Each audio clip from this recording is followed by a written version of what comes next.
les filles, est-ce que ça vous dirait de revivre les dernières flèches de cette finale pour le bronze? Ah ouais, carrément. Bien Depuis tout à évidemment. l'heure, je vois les images là, ça me donne trop envie. Allez, on regarde.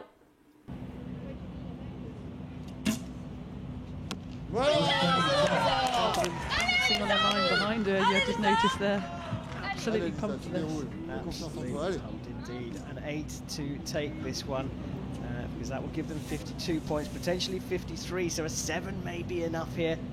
8 to be sure. And it's in the 9, and the bronze medal here in South Dakota at the World Championships goes to Lisa Barbalin, Melody Richard and Caroline Lopez of France in the recurve women's team. They have beaten Brazil 6 points to 2.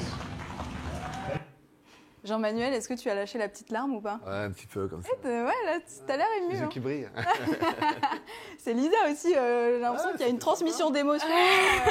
Même les filles aussi à travers l'écran. Ça fait du bien, c'est sympa comme truc. Ouais. Bon, comme effectivement, on t'entend bien parler. Ouais, bah ouais. C'est bon ça. On peut leur dire c'est nul. Ça fait quoi, Lisa, de revoir ces images? Bah, à chaque fois, j'ai le cœur qui bat à 1000 parce que je sais ce qui se passe. Je sais qu'elle est 9 la dernière, mais ça me fait quand même trembler. Et là, pour la première fois, j'ai pas pleuré, mais d'habitude, je pleure. Je pense que c'est parce qu'il y a du monde autour. Tu fais ta timide? Ouais, mais à chaque fois, ces moments-là, ça me fait vraiment quelque chose. Surtout, pas forcément le tir sur là ce qui se passe, mais sur ce qui se passe après, quand l'élan de câlin, de bonheur, d'explosion de joie. C'est ça le plus beau. Mélodie, Caroline, j'aimerais bien qu'on revienne aussi sur ce qui s'est passé en demi-finale. C'était justement face aux Coréennes, qui sont doubles championnes olympiques en titre, que vous avez poussé, hein, clairement on va le dire, dans leur retranchement jusqu'au tie-break, où vous êtes éliminés malheureusement sur un 10 inférieur seulement.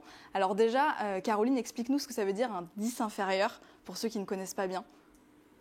Alors, sur le barrage, on tire chacun une flèche. Et si jamais il y a égalité, ce qui était le cas, et ben c'est la flèche la plus proche du centre qui va compter. Et nos flèches entre l'équipe coréenne et nous, on était à 1 mm, et ça a été pour la Corée. Mélodie, justement, qu'est-ce que tu ressens à ce moment-là, quand la dame vient prendre la mesure et annonce le verdict? Bah nous, déjà, on nous a annoncé qu'on avait gagné, donc C'est vrai.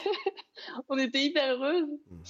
Et puis en fait, on arrive en cible, et puis là, on se dit, ah mince, faut prier, quoi. C'est là, on sait pas. Et puis en fait, on apprend qu'on a perdu. Bon, c'est forcément une déception, mais en fait, on était tellement heureuses de ce qu'on avait fait, de notre match, c'était incroyable, que voilà, c'était une petite ombre au tableau de forcément pas aller en finale, etc. Mais au final, on était tellement contente de nous qu'il y avait aucun regret, quoi. C'est les montagnes russes, du coup, un petit peu à ce moment-là. À qui vous avez annoncé que vous aviez gagné? Bah, j'ai pas le souvenir qu'on nous avait annoncé qu'on avait gagné, si. Ouais. Je m'en rappelais plus trop. Incroyable, ça. Mais en fait, souvent, bah, t'as le clan français, on va dire, qui est derrière et qui regarde à la jumelle. Et là, ils regardent, et je pense qu'ils ont dû dire « Ouais, c'est pour vous, c'est pour vous !» Ouais, Et en fait, bah non. Ça se fait comme ça un peu, c'était dans l'euphorie. Ouais. T'as les deux cibles qui sont côte à côte, et bah là, je pense que tu vois 10 dans ta cible, et à côté, il n'y avait pas encore de flèche tirée, je pense. Du coup, tu dis, bah c'est bon, c'est fini, les filles, vous avez gagné. Et en fait, non, c'est horrible d'arriver en cible, et waouh, elle est à 1/2 millimètre, et c'est pas pour nous. Ouais. C'est incroyable. C'était incroyable, ce chemin ascensionnel, ces émotions de fou. Mais par contre, ce que je retiens vraiment, c'est pas forcément ce demi-millimètre. Ce que je retiens, c'est que la fin, la Coréenne, elle a pleuré. J'avais jamais vu une Coréenne pleurer. Jamais. On a réussi à faire pleurer les Coréennes. En face, ils étaient extrêmement tendus, et c'est vrai que quand elles sont parties après au cible, les coachs coréens sont venus me voir en disant faire des petites courbettes, on va dire. Je pense qu'ils ont ils ont eu peur. Ouais, Ouais. ils ont eu peur, ouais. Mais bon. Après, on a mis les formes aussi. On gueulait comme je sais pas quoi. On criait de toutes nos forces. Et on s'était dit que si on voulait les battre, il fallait les déstabiliser déstabiliser. Et notre façon à nous de déstabiliser, c'était de montrer qu'on était là. On allait tout donner, et tant pis si on gagnait pas, ça leur a fait au un petit moins peu peur, on a fait quelque chose, quoi. Je pense que c'est ça, mais l'idée, c'était pas forcément, je reprends un peu, Ouais. de les déstabiliser, Bien mais sûr. plutôt d'être dans un tir dans lequel elles sont très actives et où elles montrent qu'elles sont présentes. Et effectivement, si on les regardait, en face, on devait se dire ah ouais, elles sont au taquet, quoi. Elles vont pas plier, quoi. Et je pense que c'était ça qui aussi les impressionnait. Ouais. Mais il y avait l'énergie qui se dégageait de cette équipe. Et clairement, en face, tu vois qu'ils vont. Des fois, il y a des matchs qui se perdent parce que c'est l'adversaire qui te laisse gagner, qui perd, quoi, qui est pas très forte. Et là, en face, il y avait combat, quoi. Et savait qu'il fallait y aller. Mais en même temps, c'est pas aussi ça un petit peu le but du tir à l'arc quand on a un adversaire en face, c'est d'essayer de montrer qu'on est là. On a le droit, en tout cas, on a le droit. Bien sûr. Clairement.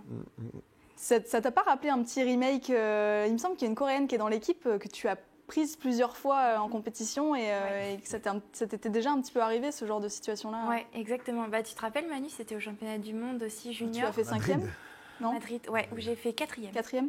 Ouais, je perds contre elle en petite finale et où c'était un match aussi accroché parce que j'avais la frousse quand même.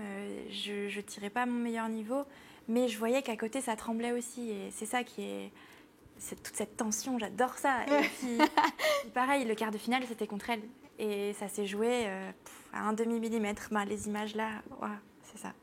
Même. C'est fou cette. Elle fait 10 et les gens, c'était moi qui devais tirer en face. D'accord. C'était moi la deuxième. Et les gens ont fait dans le public. Là, tu te dis c'est chaud quand même. Ouais. Et je tire ma flèche et les gens ont fait encore. C'est incroyable. On n'a pas les bruits, mais tu nous les fais du coup. Ça,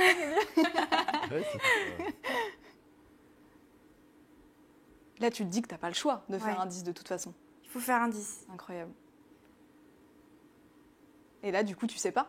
Là, je crois on sait pas, là, on sait pas trop, mais... On savait pas trop. Non, honnêtement, on savait pas. On voit la coach coréenne qui regarde à longue vue aussi. Bon, qui sûrement dit à son athlète c'est bien parti. Mais on attend toujours. Jusqu'au dernier moment. Jean-Manuel, du coup, cette performance incroyable que les filles ont faite donc à ces championnats du monde-là, sachant que l'équipe avait été créée en quelques semaines, ça restera aussi un petit peu dans les mémoires, je pense. Ouais.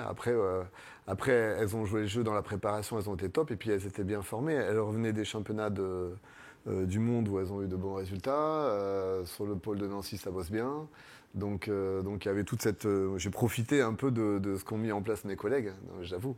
Et j'essaie de rebondir dessus et merci à eux. Voilà. Donc c'est aussi un peu un travail d'équipe puisque ça s'est fait en amont, quoi. Voilà. C'est la jeunesse et l'insouciance.